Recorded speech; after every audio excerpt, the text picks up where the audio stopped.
রে ডাক দিয়াছেন দয়াল আমার রে।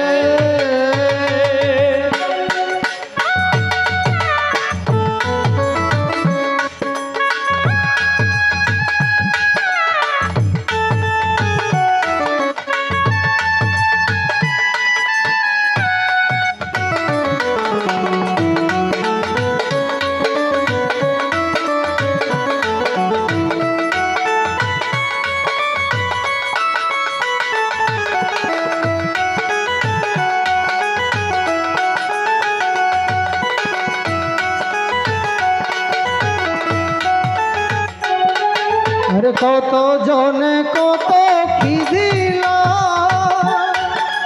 যাইবার কালে একজনের দেখা না পাইলাম, হায়রে দেখা না পাইলাম।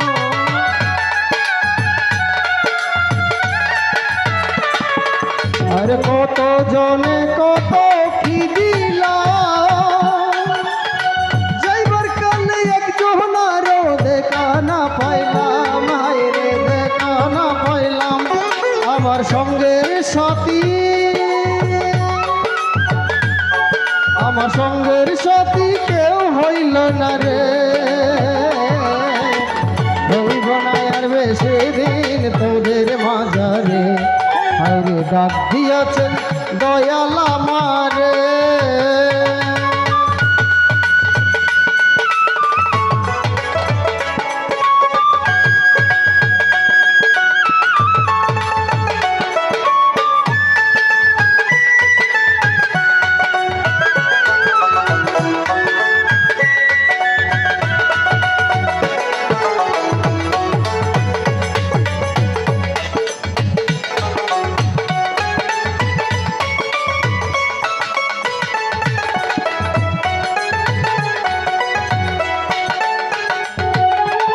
তাই বলছি ডাক দিয়েছেন দয়াল আমারে,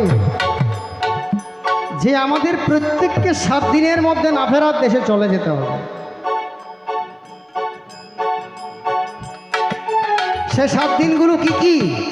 যথা শনিবার, রবিবার, সোমবার, মঙ্গলবার, বুধবার, বৃহস্পতিবার, শুক্রবার। এই 7 দিনের মধ্যে যে কোনো দিন, আজ হোক, 100 বছর পরে হোক, 1000 বছর পরে হোক, আমাদের সকলকে না ফেরার দেশে চলে যেতে হবে। তাই বলেছিলাম ডাক দিয়াছেন দয়াল আমারে। এই যে আজকে যে চলে গেলেন, 1 মাস পূর্ণ হলো, আজ তো শ্রাদ্ধা অনুষ্ঠান হচ্ছে। আজকে মণিবালা দে তার প্রেতাত্মাটা সর্বকিছুর মধ্যে শুষ্ক রূপে বিরাজ করছেন। যেমন আহার করছেন, আহারের মধ্যে ওনার ওই মন্দ হোক ভালো হোক গুণগুলো প্রকাশিত হচ্ছে। শ্রাদ্ধা অনুষ্ঠানে তার আত্মাটা শুষ্ক রূপে পরিক্রমা করছে। গীতা পাঠের আসরে তার আত্মাটি শুষ্ক রূপে বিরাজ করছে। কিন্তু আজকে শ্রাদ্ধ অনুষ্ঠান শেষ করে গীতা পাঠ শেষ করলে তার কোনো মুক্তি হয় না। শাস্ত্রে বলছে, শ্রীমদ্ ভগবত গীতা 16 অধ্যায়ে বলছে, তস্মাৎ শাস্ত্রে প্রমাণান্তে কার্যাম কার্যা ব্যবস্থিত জ্ঞাতা শাস্ত্র বিধানোক্ত কর্তব্য এতে অন্যথে। অর্জুন, আমি শাস্ত্র রচনা করেছি, ওই শাস্ত্র অনুযায়ী বৈদিক কর্ম তুমি সম্পাদন করো। তুমি চারা রোপণ করার অধিকার, ফল তোমার অধিকার নয়। ফল দেবে কে? ফল দেবে কৃষ্ণস্থ ভগবান স্বয়ং। তিনি তো আমাদের সৃষ্টি স্থিতি পালন করত। তাই ভগবান বলছেন, হে অর্জুন, শোনো শোনো শোনো ভক্ত, শোনো মন দিয়া,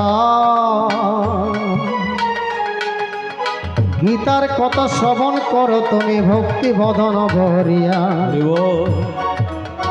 গীতা পাঠ শ্রবণ করলে মানুষের মুক্তি হয়, যদি শ্রবণ না করে কুকুর জনি প্রাপ্ত হয়। সবাই জয় দাও জয় দাও জয় দাও জয় দাও জয় দাও জয় দাও জয় দাও, জয় দিলে জয় হবে, জয় দাও জয় দাও, জয় দিলে জয় হবে, জয় দাও জয় দাও। আসিলে আনন্দ হবে জয়